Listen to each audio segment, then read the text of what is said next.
So అందరికీ నమస్కారం అండి. సో ఇంత మంచి అవకాశం ఇచ్చిన ఈ సద్గురు ప్లాట్ఫామ్ అంటే మాస్టర్స్ కి గురువు మండలి అందరికీ కృతజ్ఞత తెలియజేసుకుంటూ మనం ఇలా స్పెషల్ క్లాస్ లోకి వెళ్ళిపోదాం. ఓకే. సో ఇలా స్పెషల్ క్లాస్ వచ్చేసరికి రూపాంతరీకరణ అంటే how to change our life, అంటే ట్రాన్స్ఫర్మేషన్ మన లైఫ్ లో కంప్లీట్ గా ట్రాన్స్ఫర్మేషన్ అంటే కంప్లీట్ గా గాడ్ గా ఎలా మారిపోవాలి, అంటే దేవుడే కదా మనమే దేవుళ్ళగా ఎలా మారిపోవాలి అని కంప్లీట్ గా ట్రాన్స్ఫర్మేషన్ అనేది ఇవాళ స్పెషల్ క్లాస్ రూపాంతరీకరణ. ఒక ఎగ్జాంపుల్ చెప్పాలంటే, ఒక చిన్న ఎగ్జాంపుల్. మనిషి పుట్టిన తర్వాత తనకంటూ ఒక ఓన్ ఇమేజ్ క్రియేట్ చేసుకుంటారు. అంటే ఇప్పుడు ఫర్ ఎగ్జాంపుల్ కొంతమంది పొలిటికల్ లీడర్స్ తనకంటూ ఒక మార్క్ క్రియేట్ చేసుకుంటారు పొలిటికల్ లీడర్స్ లో కూడా. ఇప్పుడు స్పోర్ట్స్ లో ఉంటారు, స్పోర్ట్స్ లో కూడా కొంతమంది బాగా ఆడేవాళ్ళు ఉంటారు కదా, వాళ్ళకంటూ ఒక కెరియర్ గా ఒక ఇమేజ్ క్రియేట్ చేసుకుంటారు. అట్లా కూడా మన స్పిరిచువాలిటీలో కూడా ఒక ఇమేజ్ క్రియేట్ చేసుకోవాలి. ఆ ఇమేజ్ క్రియేట్ చేసుకున్నప్పుడు దానివల్ల కలిగే లాభాలు ఏంటి, ఎలా క్రియేట్ చేసుకోవాలి, ఆ ఇమేజ్ వల్ల ఉపయోగాలు ఏంటి అనేది క్రియేట్ చేసుకుంటే దానివల్ల అప్పుడు మనం గాడ్ గా మారిపోయినట్టు అనమాట. ఆ ఆ ట్రాన్స్ఫర్మేషన్ అంటే రూపాంతరీకరణ అంటే మనలోనే ఒక సెల్ఫ్ ఇమేజ్ అనేది మారిపోయింది అనమాట. సో అది ఎలా చేయాలనేది ఇవాళ క్లాసు.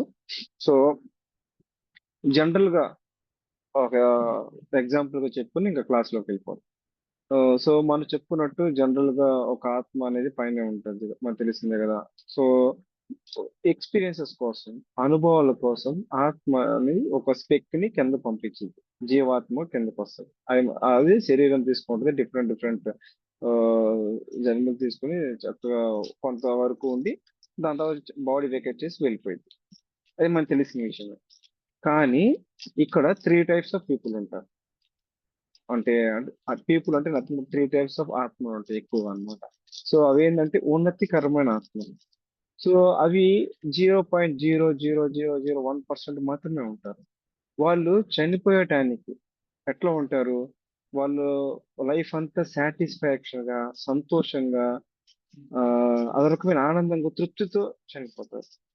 అట్లా కాకుండా కొంతమంది ఆత్మలు ఉంటారు. ఆ ఆత్మలు ఎట్లాంటివి అంటే 0.001% మాత్రమే ఉన్నతీకరణ ఆత్మలు. సెకండ్ కేటగిరీ ఆత్మలు వచ్చేసరికి వాళ్ళు చనిపోయేటప్పుడు పగతో చనిపోతారు, రివెంజ్ తో. చాలా మంది చూసాం కదా, పార్వతి సినిమా చూసిన, లేకపోతే కొంతమంది మహాభారతంలో కొంతమంది భీష్ముని చంపాలని చెప్పి అంబాదేవి శిఖండిగా జన్మ తీసుకుంటుంది. కొంతమంది వాళ్ళ జీవితంలో సాధించలేని వేరే వాళ్ళు సాధించారని చెప్పి, లేకపోతే వేరే వాళ్ళు మన జీవితం నుంచి లాక్కున్నారని సంథింగ్ ఏదో ఒకటి కోపంతోనో పగతో ద్వేషంతో రేగిలిపోయి ఆత్మలు కొన్ని పైకి వెళ్ళిపోయి నెక్స్ట్ జన్మ రివెంజ్ తీర్చుకోవడానికి వస్తాయి. ఓకే. అది సెకండ్ కేటగిరీ ఆత్మలు. అవి 30-40% ఉంటాయి. ఫైనల్ గా థర్డ్ కేటగిరీ వాళ్ళు ఏం చేస్తారంటే ఇది ఎక్కువ ఉంటాయి, 50%, 40% ఉన్నవాళ్ళు. వీళ్ళు ఏం చేస్తారంటే తన లైఫ్ లో తనకేం చేత కాదు, నాకేం రాదు అని డిప్రెషన్ లోకి వెళ్ళి సూసైడ్ చేసుకోవటం, లేదా డిప్రెషన్ లోకి వెళ్ళి కుంగిపోవటము. ఇంకా చాలా ఇంకా వాళ్ళు లోన్లీనెస్ ఫీల్ అవుతారు అనమాట. వాళ్ళ జీవితంలో ఇంకా ఏది సాధించలేరు, ఇన్ఫీరియారిటీ కాంప్లెక్స్ లోకి వెళ్ళిపోతారు. సెకండ్ కేటగిరీ సుపీరియారిటీ కాంప్లెక్స్ లోకి వెళ్ళిపోతారు. ఈ రెండు బ్యాలెన్సింగ్ చేసుకునే వాళ్ళు ఉన్నతీకరణ ఆత్మలు. ఓకే. ఇది ఇది ఇట్లాంటి రకమైన ఆత్మలు. సో ఇవన్నీ చనిపోయిన తర్వాత ఓకే. కానీ పుట్టిన కానించి చనిపోక ముందు టైం పీరియడ్ ఉంటది, ఒక 70 years 80 years 90 years ఉంటదిగా. ఈ టైం పీరియడ్ లో కనుక మనకంటూ స్పిరిచువాలిటీ నాలెడ్జ్ ని ఉపయోగించుకొని మనకంటూ ఒక ఇమేజ్ ని క్రియేట్ చేసుకుంటే, మనకంటూ ఒక రూపం రూపాంతరీకరణ చెందితే మన ఆత్మ చనిపోయడానికి చాలా సాటిస్ఫాక్షన్, హ్యాపీగా చనిపోతారు. ఓకే. అదే టార్గెట్ రూపాంతరీకరణ. దానికి 3 steps ఉంటాయి. సో రూపాంతరీకరణ వల్ల లాభాల గురించి చెప్పుకుందాం. సో రూపాంతరీకరణ వల్ల లాభాలు ఏంటంటే, ఎప్పుడైతే మీరు ఈ దీంట్లోకి వచ్చారో అంటే మన ఇమేజ్ సెల్ఫ్ ఇమేజ్ ని మార్చుకుంటారో స్పిరిచువాలిటీలోకి వచ్చిన తర్వాత దాన్ని ఉపయోగించుకొని అప్పుడు నిరంతరం హాస్టల్ లోకాల్లో హాస్టల్ మాస్టర్స్ తో కమ్యూనికేషన్ జరుగుతుంది. Communication between me and masters అంతే. మనతో ప్లస్ మాస్టర్స్ కమ్యూనికేషన్ అనేది కంపల్సరీ అటు ఇటు ఇటు వెళ్తా ఉంటుంది అన్నమాట, టూ అండ్ ఫ్లో ఉంటుంది. సో మన నైట్ 7 to 10 చేస్తాము, 7 to 10 చేసిన తర్వాత జ్ఞాన సిద్ధి అడుగుతాము, ఏమైనా జ్ఞానం తెలుసుకోవాలా లేదా కర్మలు అడుగుతాము, తెలుసుకుని క్లియర్ చేసుకుంటాం. ఇట్లా ఇట్లా కమ్యూనికేషన్ అనేది జరుగుతా ఉంటది అనమాట. మాస్టర్స్ నుంచి మనకి. ఓకే. అలా జరుగుతా ఉంటది. అది ఖచ్చితంగా బెనిఫిట్ ఉంటది. తర్వాత ఫిజికల్ లైఫ్ కూడా లీడ్ చేస్తాం అనమాట. అంటే కంప్లీట్ గా అదే కాకుండా మన ఫిజికల్ లైఫ్ ని స్పిరిచువల్ లైఫ్ ని రెండు బ్యాలెన్సింగ్ చేసుకుంటా ఉంటాం. ఓకే. దీనివల్ల కలిగే లాభాలు. ఓకే. తర్వాత ఒక ఎగ్జాంపుల్ చెప్తాను. అంటే ఈ రూపాంతరీకరణ అంటే అసలు అసలు దానివల్ల ఏం చేయాలంటే ఒక ఎగ్జాంపుల్ చెప్తాను. ఇప్పుడు చాలా మంది సాయిబాబా సంబంధించిన భక్తులు ఉంటారు. ఇప్పుడు గుడికి వెళ్తారు, పూజిస్తారు, రకరకాల పాటలు పాడతారు, సంకీర్తనలు పాడతారు, ఇంకా వెళ్ళిపోతారు. రాముడు సంబంధించిన భక్తులు రాము గుడికి వెళ్తారు, పూజిస్తారు. వెంకటేశ్వర సంబంధించిన వాళ్ళు అట్లా వెళ్తారు, రకరకాల పూజలు చేస్తారు, సంకీర్తనలు పాటలు పాడతారు, పూజలు చేస్తారు, పురస్కారాలు ఇంకన్నీ చేసుకుంటారు. అది కాదు. అది అది కరెక్టే. కానీ ఇక్కడ ఎక్కువ స్తుతిస్తారన్నమాట. అంటే వాళ్ళ నామాలు 1000 నామాలు ఉంటాయి. కొన్ని ఎక్కువ ఉంటాయి. వాళ్ళతో స్తుతిస్తారు. పద్యాలు పాడతారు. ఎందుకు? వాళ్ళని పొగుడుతాం కాదు. వాళ్ళకి సంబంధించిన ఏదైతే ఉందో అవన్నీ మనలో ఇముడ్చుకుంటున్నాము. మనలో మెర్జ్ చేసుకుంటున్నాము. మనలో కలుపుకుంటున్నాము. మనలో ఇంకించుకుంటున్నాము అని అర్థం. ఇప్పుడు వాటర్ చెట్లు భూమి మీదకి వాటర్ పోస్తే భూమి ఎలా వాటర్ ని తీసుకుంటుందో అట్లా ఈ స్తోత్రాలతో దేవుని స్తుతించట్లేదు. మనం స్తుతిస్తున్నాం అంటే ప్రేయింగ్ చేస్తున్నాం అనుకుంటాం. కానీ వాళ్ళని ఎక్కువ పొగిడి అంటే దాని ఉద్దేశం ఇండైరెక్ట్ గా మనలోకి అవన్నీ క్యాప్చర్ చేసుకుంటున్నాం. అప్పుడు ఏం జరిగిందో తెలుసా?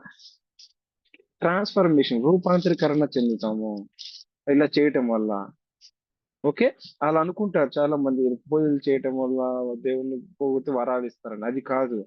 మనం రూపాంతరీకరణ చెందడానికి ఉపయోగపడిన ఫస్ట్ స్టెప్ అది. అట్లా చేస్తాము. కానీ అసలు విషయం ఏంటంటే ఈ రూపాంతరీకరణ అనేది చెందటం వల్ల ఉపయోగాలు తెలుసుకున్నాము. ఇప్పుడు ఏం చేయాలి? అందరూ సాయిబాబా భక్తులు ఏమంటారు కదా! సో ఇప్పుడు ఏం చేయాలంటే ఫస్ట్ స్టెప్. ఓకే.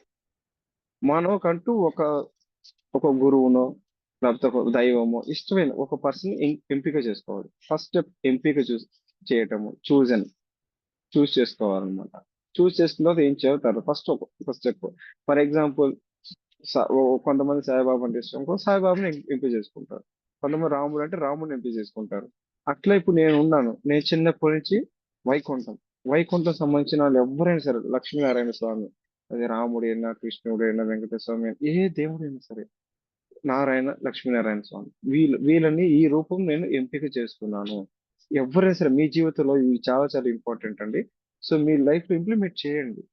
ఎంపిక చేసుకోండి. మీకు నచ్చిన దైవం అయినా సరే, గురువు అయినా సరే, మాస్టర్ అయినా సరే, ఎవరైనా సరే ఎంపిక చేసుకోండి. అది మీ ఇష్టం. ఓ ఎంపిక చేసుకోమంటే ఓ 4, 5 రకాల నలుగురు, ఐదుగురు ఎంపిక చేసుకోవడం కాదు. ఒక్కళ్ళనే ఎంపిక చేసుకోండి. ఇప్పుడు నేను ఉన్నాను. లక్ష్మీనారాయణ స్వామిని ఎంపిక చేసుకున్నాను. ఇంకా సంబంధించిన వాళ్ళు ఎవరైనా సరే మొత్తం నాకు వాళ్ళ కేటగిరీ కాబట్టి అంతా ఒకటే ఫీలింగ్ వస్తుంది నాకు. ఓకే. ఎంపిక చేసుకోండి. తర్వాత ఎంపిక చేసుకోవడం అయిపోయిన తర్వాత ఆ రూపాన్ని చూడండి. ఫస్ట్ నుంచి పైన గోపురం తల పైనుంచి కింద పాదాల వరకు మొత్తం క్షుణ్ణంగా గమనించండి. వాళ్ళ రూపాన్ని క్షుణ్ణంగా గమనించి ప్రింట్ వేసుకోండి లోపల. బాగా గమనించండి. ఇప్పుడు నా ఎగ్జాంపుల్ చెప్తాను. నేను చిన్నప్పుడు ఆ 8th క్లాస్ లో 9th క్లాస్ లో ఉన్నప్పుడు ఫస్ట్ టైం కదా నేను ఆల్రెడీ చెప్పాను ఒక డ్రీమ్ వచ్చింది అని. దానికన్నా ముందు మా ఇంట్లో ఎదురుగా ఒక హాల్లో ఒక బీరువా ఉండేది. ఆ బీరువా మీద ఒక చక్క శ్రీకృష్ణుడు బొమ్మ, ఆ పిల్లన గ్రోవి వాయిస్తూ చక్కగా స్టైలిష్ గా ఉంటాడు. పక్కన ఒక చిన్న ఆవు దూడ ఉంటుంది. కాలికి నాకుతూ నేలకు పైన పెట్టి నవ్వుతూ చిరునవ్వుతూ ఆ శ్రీకృష్ణుడు కూడా అదే పిల్లన గ్రోవిన వాయిస్ చాలా అద్భుతంగా ఆనందంగా ఉంది. అప్పుడు మనకు తెలియదు కదా ఆ వయసులో. అప్పుడు నేనేం చేశాను తెలుసా? నేను మొత్తం ప్రింట్ వేసుకున్నాను మొత్తం. ఇంక ఇతను ఫస్ట్ టైం నేను డ్రీమ్ లో చూసిన కూడా శ్రీకృష్ణుడు అండి. నాకు దేవుడు ఉన్నాడా చూడాలి అని అనుకుంటే అప్పుడు కనిపించింది కూడా శ్రీకృష్ణుడే. ఇంకా అదే ఆ ప్రింట్ వేసుకున్నాను నేను మొత్తం క్షుణ్ణంగా పరిశీలించామని. రోజు ఎటు చూసినా పొద్దున్న నుంచి వచ్చినా సాయంత్రం వచ్చినా నిద్రపోయే ముందు నే- ఏ- ఎటు చూసినా స్కూల్ నుంచి వచ్చినా ఫస్ట్ ఫస్ట్ నా కళ్ళు అటే పోతాయి. నేను ఏ ఫీలింగ్స్ చెప్పుకున్నా ఆ బొమ్మకే చెప్పుకున్నాను. ఆ సర్వేశ్వరుడికి చెప్పుకున్నాను. సర్వేశ్వరుడు ఎంపిక చేసుకున్న తర్వాత ఆ పర్సన్ సర్వేశ్వరుడు అనుకున్నాను. మీ ఇష్టం మీరు ఏమైనా అనుకోండి. నా సర్వేశ్వరుడు వచ్చేసరికి లక్ష్మీనారాయణ స్వామి. వీళ్ళకి సంబంధించిన రూపాయలు ఏదైనా సరే. ఇప్పుడు మీ సంబంధించిన సర్వేశ్వరుడు రాముడు అవచ్చు, శ్రీకృష్ణుడు అవచ్చు. మీ ఇష్టం అది. సో ఎంపిక చేసుకున్న తర్వాత ఆ రూపాన్ని మొత్తం చూడాలన్నమాట యాజ్ ఇట్ ఈజీగా. ఆ చూసిన తర్వాత హృదయంలో ప్రింట్ వేసుకోవాలి. ఇక్కడ ఇక్కడ ఉండిపోవాలి. ఎన్ని కష్టాలు వచ్చినా, బాధలు వచ్చినా ఒక్కోసారి మనం ఒక పర్సన్ తలుచుకుంటే లేదా ఒక పర్సన్ తో మాట్లాడితే ఆ ఫీల్ పోయిద్ది అంటారు. లోన్లీనెస్ కానీ, గిల్టీ కానీ సంథింగ్, ఒక సంథింగ్ ఒక ఫ్రెండ్ అంటే ఒక మనిషి ఒక తోడు అనేది ఎప్పుడు మనకి అవసరం అన్నమాట. కానీ హ్యూమన్ బీయింగ్స్ మనుషులు ఎప్పటికప్పుడు ఎమోషన్స్ మారుతా ఉంటాయి కాబట్టి ఎప్పుడు పరిస్థితి అర్థం చేసుకోరు. కానీ మనల్ని ఎప్పుడు నిరంతరం హృదయానికి అర్థం చేసుకునేది ఎవరంటే దైవం. సో అందుకే దైవంతో కనెక్టింగ్ అవ్వాలి అంటారు. సో మీరు సర్వేశ్వరుని ఎంపిక చేసుకోండి. ఆ సర్వేశ్వరుడు అంటే మీ ఇష్టం, ఎవరైనా సరే మీ ఇష్టం ఉండేది. సో నేను ఎంపిక చేసుకున్న సర్వేశ్వరుడు వచ్చేసరికి లక్ష్మీనారాయణ స్వామి, వైకుంఠం సంబంధించిన వాడు. ఎంపిక చేసుకున్న తర్వాత ఫస్ట్ సెకండ్ ఆప్షన్ ఈ హృదయంలోకి ప్రింట్ చేసుకోవాలి. ఆ రూపం మొత్తం యాజ్ ఇట్ ఈగా పైనుంచి కింద వరకు మొత్తం స్కానింగ్ చేయాలి. మొత్తం స్కానింగ్ చేసి ఇక్కడ హృదయంలో ఆ ప్రింట్ వేసుకోవాలన్నమాట. ఓకే. ఎప్పుడు కళ్ళు మూసుకున్నా ఆ దైవమే కనిపిస్తారన్నమాట.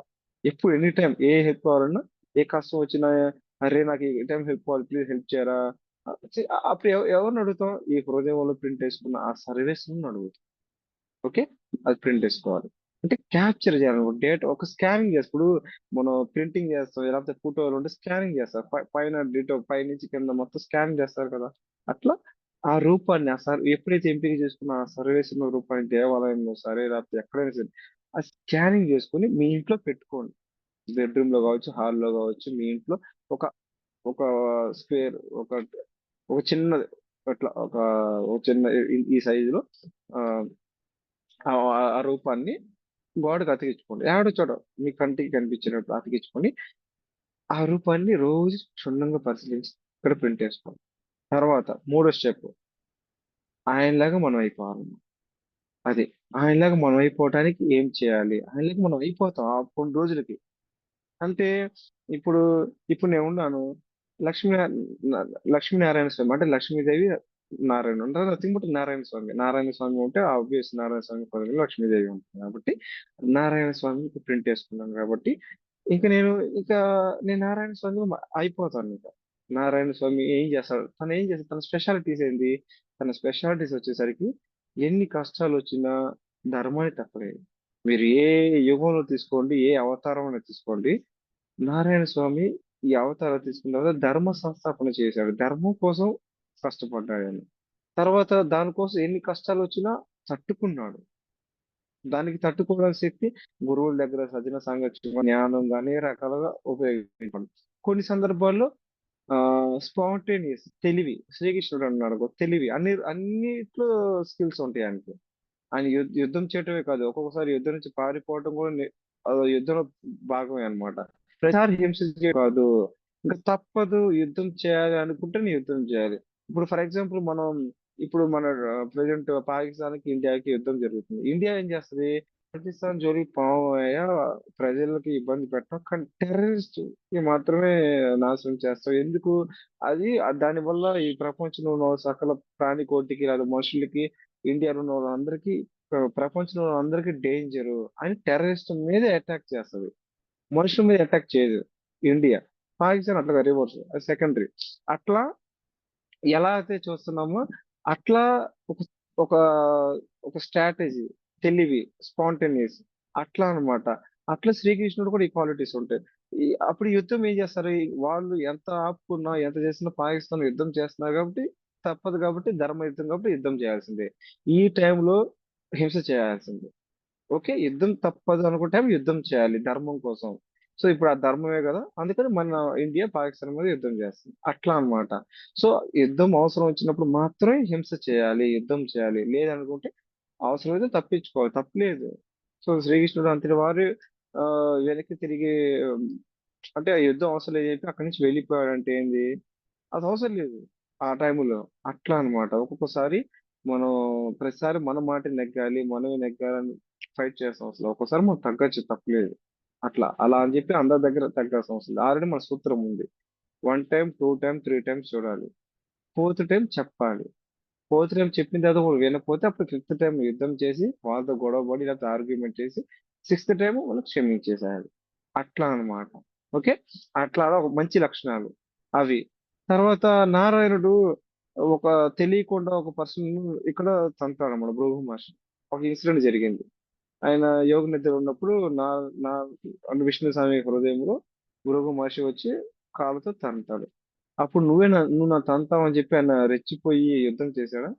చాలా కూల్ గా ప్రశాంతంగా ఉండి తన అజ్ఞానం సంబంధించిన నేత్రం ఏదైతే ఉందో దాన్ని నొక్కి పెట్టాడు. అప్పుడే తనలో రియలైజేషన్ వచ్చింది. సో అది ఎంత గొప్పది. అది మనం ఆ ప్లేస్ లో ఉంటే అట్లా అన్నమాట. అది ఒక గొప్ప లక్షణం అన్నమాట.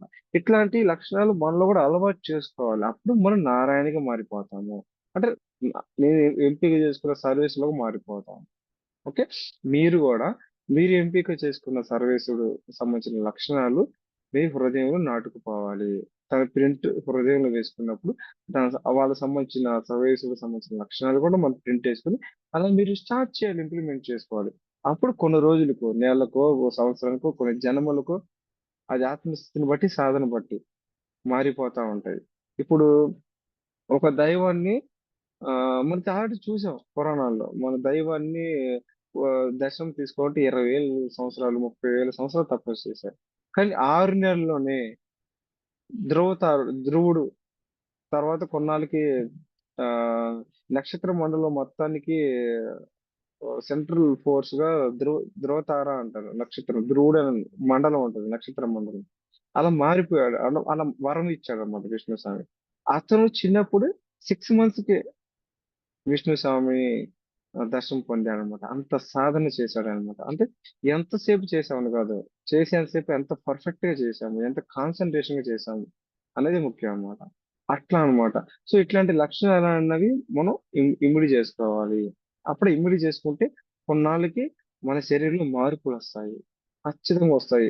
అవి మంచికే ముందుకు వెళ్తాయి. ఆటోమేటిక్ గా మనమే దేవుడైనప్పుడు దేవుడికి ప్రాబ్లమ్స్ ఉంటాయా? దేవుడికి హెల్త్ ప్రాబ్లమ్స్ ఉంటాయా? అలా మనీ ప్రాబ్లమ్స్ ఉంటాయా? లేకపోతే ఇంకేమైనా ప్రాబ్లమ్స్ ఉంటాయా? అన్ని క్లియర్ అయిపోతాయి. మన అన్‌హెల్తీ నుంచి హెల్తీ కండిషన్‌కి వచ్చేస్తాం. డబ్బులు అయిపోతాయి. మన వాక్ వేరే వాళ్ళకి వరంలాగా మారిద్ది. ఇప్పుడు దేవుడొచ్చి వరం ఇస్తారు. నోరుతో ఇస్తారు. కానీ అది వరంలా మారిపోయింది. అట్లా మనం గురువులుగా మారిపోతాము. తెలియకుండా మనం మాట్లాడే మాటలు వేరే వాళ్ళకి మీకు మంచి జరగాలని కోరుకుంటే అది ఆటోమేటిక్‌గా వాళ్ళకి జరిగిందనుకో అట్లా పవరొస్తది. వాక్కు పవరొస్తది. ఇదంతా ఎలా వస్తదంటే ఆ సర్వేశ్వరుడిని మనం ప్రింట్ చేసుకొని నిత్యం వాళ్ళ లక్షణాలు మనం ఇమిడిట్ చేసుకొని వాళ్ళలాగా మనం జీవించడం స్టార్ట్ చేస్తే వాళ్ళలాగా మనమే మారిపోతాము. దీన్ని రూపాంతరీకరణ అంటే మనలో ఒక ఇమేజ్ అనేది రూపం చెందుతుంది. బేబీ 9 మంత్స్ బేబీ క్రియేట్ అవుతా ఉంటది. మదర్ వూమ్‌లో చిన్నప్పుడు. ఎట్లా 9 మంత్స్‌కి. అట్లా మనలో ఇమేజ్ ఎప్పుడైతే ఈ లక్షణాలు ఈ సర్వేశ్వరుడిని ఎంపిక చేసుకున్న తర్వాత, ఆ లక్షణాలు గనక ఇమిడి చేసుకొని ఇంప్లిమెంట్ చేయంగానే మనలో కూడా రూపం అనేది స్టార్ట్ అయిద్దనమాట. క్రియేట్ అయ్యిద్ది. ఆ రూపం అనేది సర్టెన్ ఒక కొన్ని ఇయర్స్‌కో, కొన్ని మంత్స్‌కో లేకపోతే కొన్ని జన్మలకో అది కంప్లీట్‌గా రూపాంతరం అనేది ఫార్మేషన్ అనేది అయిపోయిద్దనమాట. ఇంక అయిపోతే ఇంకేముంది? ఇంక ఫుల్ లాభాలు. ఇంకా లాభాలేముంటాయి? ఆరోగ్యం పుష్కలంగా ఉంటది. ఇంక దేవుడికి అనారోగ్యాలేమైనా ఉంటాయా దేవుళ్ళకి? ఉండవు గదా! ఆరోగ్యం పుష్కలంగా ఉంటది. తర్వాత అంతులేని శక్తి. నిద్ర లేకుండా కూడా వర్క్ చేస్తాం. మనంతా ఇప్పుడు మెడిటేషన్ చేస్తున్నాం. మనం తక్కువ నిద్రపోతాం. ఎక్కువ వర్క్ చేస్తాం. అట్లా అన్నమాట. ఇంకా నిద్ర తక్కువైనా వర్క్ మాత్రం ఎనర్జిటిక్ గానే ఉంటాం. ఎవరో ఒక అమ్మాయి అంటే వంశీ సార్ చెప్పారులే. ఒక అమ్మాయి అసలు నిద్రపోదంట. మన ఏజ్ లాగే ఉంటది. ఒక 25, 26, 27 అట్లా మన ఏజ్ లాగే ఉంటది. ఆ అమ్మాయి నిద్రపోదంట. కానీ ఏ నిద్రపోదని వాళ్ళ నాన్న వంశీ సార్ కంప్లెయింట్ ఇచ్చారంట. అప్పుడు వంశీ సార్ ఒక మాట అన్నారు. మీ అమ్మాయి నిద్రపోదు. కానీ మీ అమ్మాయికి ఏమైనా హెల్త్ ఇష్యూస్ అవుతుందా? లేదు. మీ అమ్మాయిలో నీరసత్వం అవుతుందా? లేదు. నిద్రపోదంటే నా ఉద్దేశం ఫుడ్ తీసుకోదు. నిద్రపోవటం అంటే నా ఉద్దేశం నిద్రపోయిద్ది. ఫుడ్ తీసుకోదు. ఓన్లీ వాటరే తీసుకుంటదంట. కొన్నాళ్ళకి. అంటే డైలీ కాదు. ఒక 20 డేస్ వరకు ఫుడ్ వాటర్ తీసుకొని ఫుడ్ లేకుండా కొన్నాళ్ళు ఉంటది. మళ్ళీ బ్రేక్ తీసుకుంటది. అలా అన్నమాట. 20 డేస్ కంటిన్యూస్‌గా. సో, తను అలా తీసుకోవటం వల్ల తన శరీరానికి ఏ హెల్త్ ఇష్యూస్ రావటం లేదు. తను అంతకుముందు ఫుడ్ తీసుకుంటే ఎలా యాక్టివ్‌గా ఉంది. ఇప్పుడు కూడా అలానే యాక్టివ్‌గా ఉంది. ఇది ఎలా ఉంది సాధ్యమైంది? తను మెడిటేషన్ చేయటం వల్ల. సో, అట్లా అన్నమాట. ఇలాంటి పవర్స్ వస్తాయి. ఓకే. అది చాలా ఉపయోగపడిద్ది ఒక్కోసారి సందర్భాల్లో. తర్వాత ప్రజ్ఞ. అంటే తెలియకుండా అంతకుముందు మనకి అసలు నిజం చెప్పాలంటే యూత్ గ్రూప్ స్టార్ట్ చేయకముందు, నేను యూత్ గ్రూప్ స్టార్ట్ చేసిన తర్వాత నేను చాలా మారిపోయాను. నాకు చాలా విషయం నేను గమనించాను కూడా. ఎట్లా అంటే నాకు సడన్ గా మాట్లాడమంటే స్పాంటేనియస్ గా మాట్లాడటం నాకు రాదు. అట్లా యూత్ గ్రూప్ పెట్టిన తర్వాత ఈ క్లాసెస్ లో ఏం చెప్పాలంటే నాకు తెలియదు. ఒక్కోసారి ఏ ఎగ్జాంపుల్ చెప్పాలో సడన్ గా ఎగ్జాంపుల్స్ ఇప్పుడు ఈ అమ్మాయి ఎగ్జాంపుల్ కూడా నాకు గుర్తులేదు. ఈ ఫ్లో లో వచ్చేసింది. అట్లా తెలియకుండా మనలో నాలెడ్జ్ అనేది, జ్ఞానం అనేది, ఆ ప్రజ్ఞ అనేది స్టార్ట్ అవుతుంది. ఇది ఎవరికైనా సాధ్యమే. అలా అనమాట. ప్రజ్ఞ మనలో ఉన్న ఒక ఆ జీనియస్ అనేది బయటకు వస్తుంది అనమాట. స్పాంటేనియస్ ఆ నాలెడ్జ్ అనేది బయటకు వస్తుంది. నెక్స్ట్ మనం ఉన్నత తరానికి అంటే మాస్టర్స్ కి ఎక్కువ కమ్యూనికేషన్ అనేది ఎస్టాబ్లిష్ అవుతూ ఉంటది అనమాట. సో మనం నిరంతరం మనకు కావాల్సిన ఇన్ఫర్మేషన్ క్వశ్చన్ అడగగానే మాస్టర్స్ ఎందుకు ప్రాబ్లం వచ్చినట్టు వాళ్ళు చెప్పేస్తారు. వాళ్ళు చెప్తారు, లేదా డ్రీమ్ లో చూపిస్తారు, మనం తెలుసుకుంటాం, రియలైజేషన్ అవుతాం. ఓహో ఇట్లా ఉండకూడదు, అప్పట్లో ఇలా తప్పు చేసాము, ఇలా చేయకూడదు, తెలుసుకున్నాం, సారీ చెప్పుకున్నాము, అలా మారిపోయాం. అట్లా అన్నమాట. అట్లా ఇదే కాదు, లేకపోతే ఇంకోటి ఏదో వచ్చింది ఇప్పుడు ప్రాబ్లం. అన్ని కర్మలే కాదు కదా, ఇంకో క్వశ్చన్ ఏదో డౌట్ ఉంది. సో సో ఆ, ఇట్లా పురాణాలకు సంబంధించిన డౌట్స్ ఉంటాయి. అది తెలుసుకోవాలనుకుంటాం, ఇలా చూడాలనుకుంటాం. వాటి గురించి అడుగుతాము, చూపిస్తారు, చెప్తారు. అట్లా అన్నమాట. మనకి ఏ క్వశ్చన్ అడిగినా ఆన్సర్ అనేది మాస్టర్స్ నుంచి అలా వస్తుంది అనమాట. ఆ కమ్యూనికేషన్ అనేది ఉన్నతి లోకాల్లోకి కమ్యూనికేషన్ ఏర్పడాలి. ఏదైనా సరే అల్టిమేట్ గా హృదయంలో ఉంది. ఈ హృదయంలో ఇమేజ్ గనక సర్వేస్ ని ఎంపిక చేసుకుని ఆ లక్షణాలు ఇమిడించి సెకండ్ ఆ లక్షణాలు కనుక తెలుసుకుని మనలో గ్రిప్ చేసుకుని అంటే ఇమిడి చేసుకుని అది కనుక పాటించడం అయితే సెల్ఫ్ ఇమేజ్ అనేది ట్రాన్స్ఫర్మేషన్ అనేది రూపాంతరీకరణ చెందుతూ ఉంటుంది. మనలో మార్పులు ఎన్ని ఎనర్జీస్ ఎన్ని పాజిటివ్స్ వస్తా ఉంటాయి. ఓకే. నెక్స్ట్ మనం ఇతరులకు ఇన్స్పిరేషన్ గా ఉంటాం ఇలా ఉండటం వల్ల. అంటే ఎలా చెప్పాలంటే ఇప్పుడు వైకుంఠం ఉంది, మీకు తెలిసింది. వైకుంఠానికి 7 ద్వారాలు ఉంటాయి. ఆ 7 ద్వారాలకి ప్రొటెక్షన్ ఎవరు? జయ విజయులు. అవునా? తర్వాత ఏ ఈ ఒక పెద్ద పెద్ద కంపెనీకి ఒక పెద్ద సెక్యూరిటీ గార్డ్స్ పెద్ద పెద్ద వాళ్ళు ఉంటారు. నార్మల్ గా పెద్ద పెద్ద ఇదే వైకుంఠంలోకి జయ విజయులు అంటే ఎంత గొప్ప. వైకుంఠానికి సెక్యూరిటీగా ఉన్నారంటే వాళ్ళు ఎంత గొప్ప, వాళ్ళు ఎంత స్టేజ్ లో ఉన్నారు, ఎంత హైయర్ మాస్టర్స్ వాళ్ళు. అట్లా మనం కూడా వేరే వాళ్ళ జీవితానికి అట్లా ఇన్స్పిరేషన్ గా అవుతాం. మనం కూడా అట్లా మన జీవితం కానీ లేకపోతే మనం చెప్పిన మాటలు కానీ వాళ్ళకి తెలియకుండా మనం నార్మల్ గా చెప్తాము. కానీ వాళ్ళకి తెలియక అదొక అద్భుతమైంది. ఆ మాటలు విని వాళ్ళ జీవితాన్ని ఇంప్లిమెంట్ చేసుకుంటే వాళ్ళ లైఫ్ హ్యాపీగా ఉంటారు. వాళ్ళ లైఫ్ మారిపోయింది. వాళ్ళ లైఫ్ మారిపోవటం వల్ల వాళ్ళ లైఫ్ మీద డిపెండ్ అయ్యే వాళ్ళ పేరెంట్స్ కానీ, పిల్లలు కానీ, వాళ్ళ ఫ్యామిలీ కానీ మొత్తం మారిపోతా ఉంటారు. ఇది ఎలా జరిగింది? వేరే వాళ్ళకి సంబంధించిన నాలెడ్జ్ ఆపోజిట్ పర్సన్ దగ్గర తీసుకోవటం వల్ల, వాళ్ళు గురువుగా ఉండటం వల్ల, వాళ్ళు ఇన్స్పిరేషన్ గా మారటం వల్ల, వాళ్ళు ఎలా ఇన్స్పిరేషన్ గా మారిపోతారు? ఇలా వారి ఇమేజ్ లో స్పిరిచువల్ కోణంలో రూపాంతరీకరణ చెందటం వలన అట్లా అన్నమాట. ఓకే. నెక్స్ట్ హీలింగ్ పవర్ పెరిగింది. తెలియకుండా మీకు మంచి జరగాలంటారు. జనరల్ గా అందరూ మంచి జరగాలనుకుంటారు. ఎప్పుడైతే అలా అన్నామో కొంతమంది తెలియకుండా మంచి జరిగిపోయింది. అప్పుడేమంటారు? సో మీ వల్లే మంచి జరిగింది అనుకుంటారు. మనలో హీలింగ్ పవర్స్ వస్తాయి. మన సెల్ఫ్ హీలింగ్ కాదు, పక్కన వాళ్ళు కూడా హీలింగ్ చేసే పవర్స్ వస్తాయి అన్నమాట. ఓకే. సో ఈ రూపాంతరీకరణ సంబంధించిన కాన్సెప్ట్ లో మనకి ఇష్టమైన దైవం గాని, గురువు గాని ఒక పర్సన్ ని ఎంపిక చేసుకున్న తర్వాత సర్వేశ్వరుడు అని పేరు పెట్టుకుంటే వాళ్ళకి సంబంధించిన లక్షణాలు తెలుసుకుని ఆ లక్షణాలు మనలో ఇంప్లిమెంట్ చేసుకుంటూ మనమే అయిపోతాము. ఇప్పుడు మన కష్టం వచ్చిందండి, ఒక పెద్ద కష్టం వచ్చింది. ఇప్పుడు నేనున్నాను, నారాయణ స్వామిగా రూపాంతరిగా చెందాలనుకున్నాను. అంటే ఆయనే నేనుగా అయిపోవాలనుకుంటున్నాను. అలాంటప్పుడు కష్టం వచ్చింది. ఇలాంటప్పుడు ఆయన ఏం చేస్తాడు? అలా నేను కూడా చేయాలి. ఇప్పుడు కష్టం వచ్చింది. అధర్మం చేయాలా, ధర్మం చేయాలా అని వచ్చింది. ఇప్పుడు మన ఫ్రెండ్స్ ఉంటారు. మా చుట్టుపక్కల చిన్న చిన్న ఎగ్జాంపుల్ యాడో పోవాల్సిన అవసరం చిన్న ఎగ్జాంపుల్స్. మన రూమ్మేట్స్ తోనో, ఫ్రెండ్స్ తోనో, లేకపోతే ఇంట్లో వాళ్ళతోనో మాల్కి వెళ్తాం. డీమార్ట్ కో వస్తువులు కొనడానికి వెళ్తాం. అక్కడ కొన్ని మ్యాజిక్ లో జిమిక్ లో చేసి ఏదో ఒకటి డబ్బులుకి ఎక్స్ట్రా వేయకుండా కొన్ని ఎక్స్ట్రా వస్తువులు మనం తెచ్చుకోవచ్చు. కానీ అది ధర్మమా? ధర్మం కాదు. అలాంటి టైంలో ఏముంది? ఆశ కాని కానీలే అంటారు. కానీ మనలాంటోళ్ళు ఏం చేయాలి?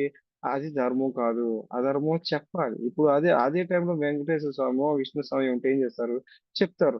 వాళ్ళు చూపిస్తారు అలా చేయకూడదు. అట్లా మనం కూడా అలా చూపించాలి. నేను కూడా అలా చూపించాలి. అలా అన్నమాట. ఎప్పుడైనా సరే ఈ ఇమేజ్‌ని గనక క్రియేట్ చేసుకోవడం దాన్ని రివర్స్‌గా అంటే తప్పుడు పనులు చేశారా? అధర్మం సంబంధించింది చేశారా? హింసాత్మక సంబంధించిన కర్మలు చేశారా? అది రివర్స్ అయ్యిద్ది. ఎట్లా ఇదంటే ఒక చిన్న ఎగ్జాంపుల్ చెప్తాను. 'రోబో' సినిమా చూసే ఉంటారు. ఫస్ట్ 'రోబో 1'. 'రోబో 1'లో హీరో మంచి రోబోని క్రియేట్ చేస్తాడు. గ్రీన్ చిప్ పెట్టి మంచి రోబో. ఆ రోబోని ఆర్మీ పర్సన్స్‌కి ఇవ్వాలనుకుంటారు. దాని తర్వాత సంథింగ్ కొన్ని ఇన్సిడెంట్స్ జరిగి మొత్తానికి ఆ రోబోని డిస్ట్రాయ్ చేసిన తర్వాత రజనీకాంత్ హీరో విలన్ తీసుకుంటాడు. విలన్ తీసుకొని రెడ్ చిప్ ఇస్తాడు. రెడ్ రెడ్ చిప్ ఇస్తాడా? రెడ్ చిప్ ఇవ్వడం వల్ల ఏమైద్ది? ఆ విషయం ఎవ్వరికీ తెలీదు. లాస్ట్‌లో తెలిసిద్ది. అప్పుడేమైద్ది? ఆ మంచి చేస్తున్న రోబో రివర్స్‌గా తప్పులు చేసిద్ది. అట్లానే మనం కూడా రూపాంతరీకరణ చెందడానికి ఒక సర్వీస్‌లోని ఎంపిక చేసుకొని వాళ్ళ లక్షణాలు గనక ఇంప్లిమెంట్ చేసుకుంటూ వెళ్తూ సడెన్‌గా మనం మధ్యలో రివర్స్ అయ్యామనుకో, తప్పులు చేయటం మళ్ళీ మొదలుపెట్టామనుకో, మళ్ళీ హింసాత్మక కర్మలు చేశామనుకో, అది మనకే బెడిసి కొట్టిద్ది. మళ్ళీ మనకే నష్టం కలిగిద్ది. అది పక్కనోళ్ళకి నష్టం కలగొచ్చు, కలగకపోవచ్చు సెకండరీ. ముందు మనకే పెద్ద నష్టాలు జరుగుతాయి. బాడీ అనారోగ్యాలొత్తాయి. బాడీలో డిఫరెంట్‌గా అన్నీ డిఫరెంట్ మారిపోతాయి. అలా వద్దు. ఓకే. మనం మంచిగా ఉందాము. దీనికి ఎక్సర్‌సైజ్ అంటే ప్రాక్టీస్ ఉండాలి గదా! ఎట్లా చేయాలి? అంటే మీరు సర్వీస్‌ని ఎంపిక చేసుకోమన్నారు కరెక్టే. ఎట్లా ఎంపిక చేసుకోవాలి? ఎలా చూడాలి అంటే దానికి కావాల్సింది ప్రాక్టీసెస్ ఏంటంటే ఫస్ట్‌ది సంకల్పం, శ్రద్ధ గావాలి. శ్రద్ధ ఏంది? నేను ఈ సర్వీసుని ఎంపిక చేసుకోవాలనుకుంటున్నాను. ఈ సర్వీసుని ఎంపిక చేసుకొని తనలాగా మారిపోవాలి. సంకల్పం. అనుకోవాలి. తనే నా దైవము. నేను తనలాగా మారిపోవాలి. తనే నాకు ఇష్ట దైవము. నాలో ఒక శ్రద్ధ ఉంటదన్నమాట. ఈ శ్రద్ధ మనం ఇమిడి చేసుకోవాలి. ఒక సంకల్పం ఎంచుకోవాలన్నమాట. అయిపోయిన తర్వాత సెకండ్‌దొచ్చేసరికి గమనించాలి. గమనిక. ఆ విష్ణు స్వామికి సంబంధించిన సీరియల్స్ గాని, సినిమాలు గాని చూస్తా ఉంటా. ఎక్కువ చిన్నప్పటి నుంచి అసలు నేను ఇలా ఇన్‌స్పిరేషన్ అవ్వటానికి లేకపోతే స్పిరిచువాలిటీలోకి రావటానికి కారణం ఆనాడు నైన్త్ క్లాస్‌లో ఈటీవీ సీరియల్ వచ్చేదన్నమాట. ఈటీవీ ఈనాడు సీరియల్‌లో భాగవతం ఒక సీరియల్ వచ్చేది. ఆ సీరియల్ చూసేవాడిని. ఆ సీరియల్ చూసి ఇన్‌స్పిరేషన్ అయ్యానన్నమాట. ఆ సీరియల్‌లో చెప్తారు. ఎట్లా చెప్తారంటే అవసరమైతే ధర్మం కోసమే చనిపోవాలి తప్ప అధర్మం చేయకూడదు. ధర్మం ఎన్ని కష్టాలొచ్చినా ఏదైనా సరే ధర్మంగా ఉండాలని పాండవులు వనవాసంలో, అజ్ఞాతవాసంలో ఉన్నప్పుడు అలా చెప్పేవారనమాట. అప్పుడు నేను ఆ పాయింట్స్ అనేది అప్పుడు తెలీదు. మన చిన్న పిల్లలం కదా! చిన్న పిల్లలు గాని, హృదయంలో ఉన్నవాళ్ళు సంబంధించిన హృదయం మాట వినేవాళ్ళు ఆ మంచి పాయింట్స్ మన హృదయంలో ప్రింట్ అయిపోతాయి. అప్పుడు నేనేం జేశాను, ఎట్టైనా సరే అప్పుడు నాలో తెలియని ఒక శక్తి ఆహ్, ఫిక్స్ అయిపోయానన్నమాట. అలా నేను గూడా అట్లానే బతకాలి. ఎన్ని కష్టాలొచ్చినా సరే ధర్మం కోసమే బతకాలి. చనిపోతే చనిపోవాలి. ఏ రోజు చనిపోవాల్సిందే గదా! అదేదో ధర్మం కోసం చనిపోవాలి అని నాలో అప్పుడు తెలియకుండా ఒక పేపర్‌లో రాసుకొని, ఆ చిన్న చిన్న స్లిప్‌లు ఉంటాయి గదా! పేపర్‌లో రాసుకొని బుక్ మధ్యలో పెట్టుకునేవాడిని. ఎప్పుడైనా బుక్ ఓపెన్ చేసి చదువుతాం గదా! అయి గుర్తొస్తాయన్నమాట. పేపర్‌లో ఏం ఓపెన్ చేస్తే అయి గుర్తొస్తాయి నేను రాసుకున్నయి. అట్లా చేసేవాడిని నేను.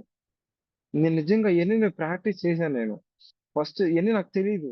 ఇయన్నీ వంశీ సార్ దగ్గర ఇప్పుడు తెలుసుకున్నా కానీ, బట్ నేను తెలియకుండా నైన్త్ క్లాస్ ఉన్నప్పుడు అలా చేశాను నేను. అది ఎలా జరిగిందో నాకు తెలీదు.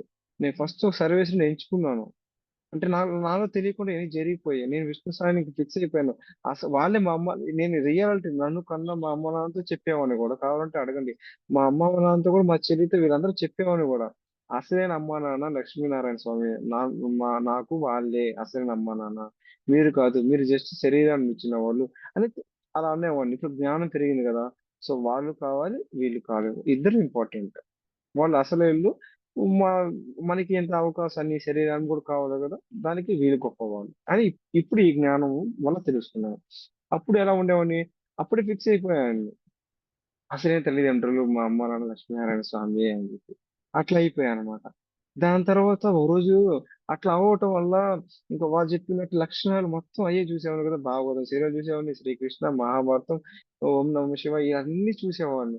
ఆ నారాయణ సంబంధించిన క్యారెక్టరు ఎప్పుడో సరే ఎవ్వరు దేవుళ్ళొచ్చినా నారాయణ క్యారెక్టర్ గాని, లక్ష్మీదేవి వస్తే నాలో తెలియని ఒక ఎనర్జీ మనం ఒక్కోసారి డల్‌గా ఉంటాం. ఆ టైంలో కూడా యాక్టివ్‌గా వచ్చేస్తా నేను. తెలియని లోపల నుంచి ఒక ఒక తన్నుకుంటా వస్తదనమాట ఆనందం. ఎందుకంటే నా ఆత్మ నా సర్వీస్ తనే అన్నమాట. నేను లింక్ చేసుకున్నాను. నేను ఆ హృదయంలో ప్రింటేసుకున్నాను. నాకు ప్రతి నెల అటెండెన్స్ పడేదండి. ప్రతి నెల. అటెండెన్స్ అంటే బీటెక్ చదివేటప్పుడు 2014-2018 బీటెక్ చదివేటప్పుడు సెకండ్ ఇయర్, థర్డ్ ఇయర్ ఈ 2 సంవత్సరాలు ప్రతి నెల అటెండెన్స్ పడేది. అంటే ప్రతి నెల నాకు డ్రీమ్‌లో విష్ణుస్వామి కనిపించేవారు. లక్ష్మీదేవి కనిపించేది. ఎక్కువ విష్ణుస్వామి కనిపించేవారు.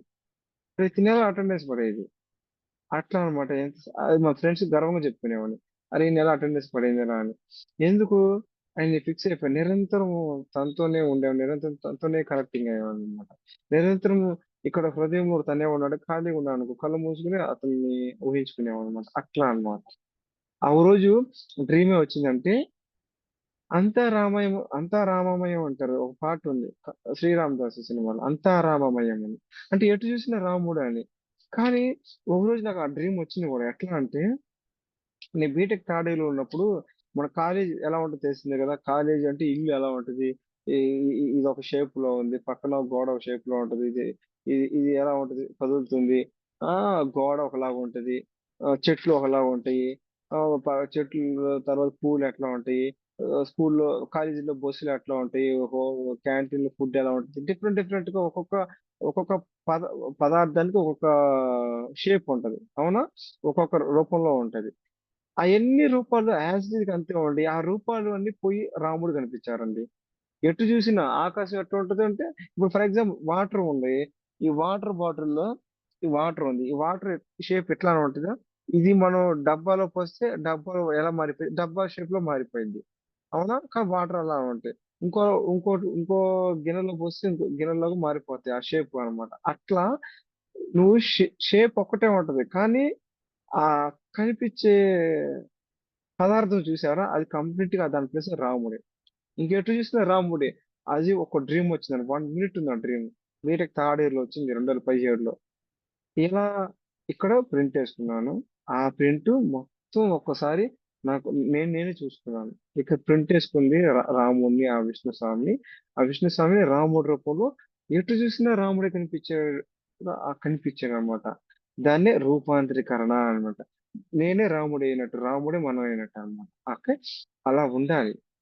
సో, అలా ఉంటే ఏమైద్దంటే మన జీవితం అలా తర్వాత గమనించినది లక్షణాలు అయిపోతుంది. తర్వాత ఏకాగ్రతగా ఏకాగ్రతంగా అంటే ఏకాగ్రతంగా చూడాలి అన్నమాట. అంటే ఇంక నిరంతరం దైవం ఎప్పుడు నామ నామస్మరణ లేకపోతే ఆ దైవం ఊహించుకుంటూ మన కళ్ళ ముందు ఆ దైవం కనిపిస్తాడు. కళ్ళు తెరిసినా ఊహించుకుంటే ఆ దైవం కనిపిస్తాడన్నమాట. ఆ ఇమేజ్ వస్తది. ఇక్కడ ప్రింటేసుకుంటే. అలా ఎలా ఉంటదంటే ఏకాగ్రతగా ఉండాలన్నమాట. ఇయన్నీ లక్షణాలు. ఈ శ్రద్ధ, గమనిక, ఏకాగ్రత ఈ 3 ఉపయోగించుకొని మనం దైవంగా మారాలి. మనం గూడా మనకంటూ ఒక సెల్ఫ్ ఇమేజ్ రూపాంతరీకరణ చెందాలి. ఓకే. తర్వాత ఇది ఎప్పుడు మన జీవితం క్లోజ్ అయ్యేలోపు, మన చాప్టర్ క్లోజ్ అయ్యేలోపు అంటే ఈ బాడీ వెకేట్ చేసేలోపు అలా చెందాలన్నమాట. సో, మనం ట్రై చేద్దాం. అది ఎప్పుడో 2 రోజులకో, 2 సంవత్సరాలకో, 2 నెలలకో, 2 జన్మలకో ఎంత టైం పీరియడ్ అయితే అంత టైం పీరియడ్ పట్టండి. మనం మాత్రం ప్రాక్టీస్ చేద్దాం. ఓకే. అప్పుడు హ్యాపీగా ఉంటది. నాకు ఒక డౌట్ వచ్చింది. అంటే ఒకప్పుడులాగా శ్రీకాంత్ ఎందుకు లేడు? అంటే ఒకప్పుడులా నేను లేను. ఇప్పుడు చాలా ఒకప్పుడులాగా అయితే అసలు నిరంతరం ఆనందంగా ఉండేవాడిని తెలుసా? అసలు నిత్యం ఆనందంగా ఉండేవాడిని. ఇప్పుడు కొంచెం తగ్గిపోయింది. ఎందుకు తగ్గిపోయిందంటే నాకు ఈ క్లాసు నేను చూసేదాకా నేను ఆన్సర్ పట్టుకోలేకపోయాను. అప్పటికి ఇప్పటికి తేడా ఏందంటే ఇదే. అప్పుడు నేను నిరంతరం రూపాంతరికం చెందుతూ నా దైవ స్మరణ, ఈ ప్రింట్ హృదయంలో స్మరించుకోవటం ఇలానే ఉండేవాడిని. కానీ ఇప్పుడు దీంట్లో ఇది చూడటం, ఈ హృదయంతో మాట్లాడకపోవటం, హృదయంలో దైవాన్ని, సర్వేస్‌ని చూడకుండా అన్నెసెసరీగా విషయాలను పాటిస్తే ఇది తగ్గిపోయింది. తగ్గిపోవటం వల్ల మనశ్శాంతి కరువైపోయింది. మనకు గూడా నిద్ర పట్టక అయన్నీ అలా జరుగుతాయన్నమాట. అంటే సంథింగ్ అన్నమాట. సో ఇప్పుడు ఇది తెలుసుకున్నాను. ఇది ఆన్సర్, అసలైన ఆన్సర్. నాకు ఒక డ్రీమ్ వచ్చిందని చెప్పా కదా! ఎందుకు ఒకప్పులా నేను లేనంటే అప్పుడు అగ్నిదేవుడుని అడిగితే అగ్నిదేవుడు ఒక వాయిస్ మెసేజ్ వినిపించాడు అర్ధరాత్రి 1:30కు. వాయిస్ మెసేజ్ వచ్చింది. శ్రీకాంత్, నువ్వు ఒకప్పటికి ఇప్పుడు తేడా ఏంటంటే నువ్వు ఒకప్పుడు ఏది నువ్వు లోపలికి తీసుకునేవాడి కాదు. ఇప్పుడు నువ్వు తీసుకుంటున్నావు. అన్నెసెసరీ సంబంధించిన నువ్వు లోపలికి తీసుకుంటున్నావు. అందుకే నీ రూపాంతరీకరణ మాయమైపోయింది. నా రూపాంతరీకరణ మాయమైపోవటం వల్లే అన్నెసెసరీ విషయంలో నార్మల్ గా ఉండిపోతున్నాను అని ఈ విషయం తెలుసుకున్న తర్వాత నాకు ఈ క్లాస్ విన్న తర్వాత అసలు విషయం తెలిసింది. సో ఇది తెలుసుకుని నేను ఇంప్లిమెంట్ చేసుకోవాలి.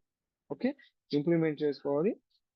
ఒకటి, ఇలా చేయటం వల్ల ఏంటంటే మనకంటూ ఒక చీకటి రోజులు ఉంటాయి. అంటే మన చుట్టూ కూడా గోతులు తీసేవాళ్ళు ఉంటారు కదా, మనల్ని కూడా నాశనం చేసేవాళ్ళు ఉంటారు కదా. వీటి నుంచి విముక్తి పొందుతాము. మాస్టర్స్ తెలియకుండా మన చుట్టూ కాపాడుతూ ఉంటారు, ప్రొటెక్షన్ ఉంటానే ఉంటది. స్పిరిట్ గైడ్స్ ఉంటారు, వాళ్ళు కాపాడతారు. ఇలా ఉంటే సో ఫైనల్ గా ఒకటే అండి, రూపాంతరీకరణ అంటే మనమే దేవుడిగా మారిపోవటం అని అర్థం అనమాట. సో ఎలా అంటే దాని ఉద్దేశం ఇది, మనకంటూ ఒక సెల్ఫ్ ఇమేజ్. ఫస్ట్ మనకంటూ ఒక సర్వేశ్వరుని మనకు నచ్చిన దైవమో గురువో ఒక పర్సన్ ఒక మాస్టర్ ఎంపిక చేసుకుని వాళ్ళ వాళ్ళకి సంబంధించిన లక్షణాలు మనం ఇమిడి చేసుకుని ఆ లక్షణాలకు మనం ప్రాక్టీస్ చేద్దాం, మన లైఫ్ లో కూడా ఇంప్లిమెంట్ చేద్దాం. అప్పుడు కొన్నాళ్ళకి వాళ్ళే మనం అయిపోతాము. మనమే వాళ్ళగా మారిపోతాము. మనలో బాడీ చేంజెస్ వస్తాయి, అన్ని జరిగిపోతాయి. కానీ దాన్ని రివర్స్ ఉపయోగిస్తే, అధర్మానికి ఉపయోగిస్తే మాత్రం అది నష్టం జరిగింది. ఓకే. ఆ, ఎట్లా అంటే ఇప్పుడు ఫర్ ఎగ్జాంపుల్ వివేకానంద గారు ఉన్నారు. వివేకానంద గారు అంత గొప్పవారు ఎట్టయ్యారు? వివేకానంద అంత గొప్పవారు యూత్ అందరికి, భారతదేశంలో యూత్ అందరికి ఒక ఇన్స్పిరేషన్ గా మేల్కోండి, ఎరైజ్ అవేక్, మేల్కోండి అని అంత పెద్ద పెద్ద స్పీచ్లు ఇచ్చి యూత్ ని ఇన్స్పిరేషన్ గా చేశారు. ఎలా? తనలో ఒక ప్రజ్ఞ ఎలా వచ్చింది? తను నిరంతరం తనకంటూ ఒక మాస్టర్ రామకృష్ణ పరమహంస దగ్గర ఉండటం వల్ల, తమ సంబంధించిన గురువుని ఎంపిక చేసుకోవటం వల్ల, గురువు లక్షణాలన్నీ తనలో ఇమిడ్చుకోవటం వల్ల, ఆ ఇంప్లిమెంట్ చేయటం వల్ల తను రూపాంతరీకరణ చెందాడు. రామకృష్ణ పరమహంస కన్నా గొప్పవాడయ్యాడు. అట్లా అన్నమాట. ఓకే. సో అదే అండి ఇవాటి రూపాంతరీకరణ కాన్సెప్ట్. సో అందరికీ అర్థమైంది అనుకుంటున్నాము. Thank you. Thank you so much.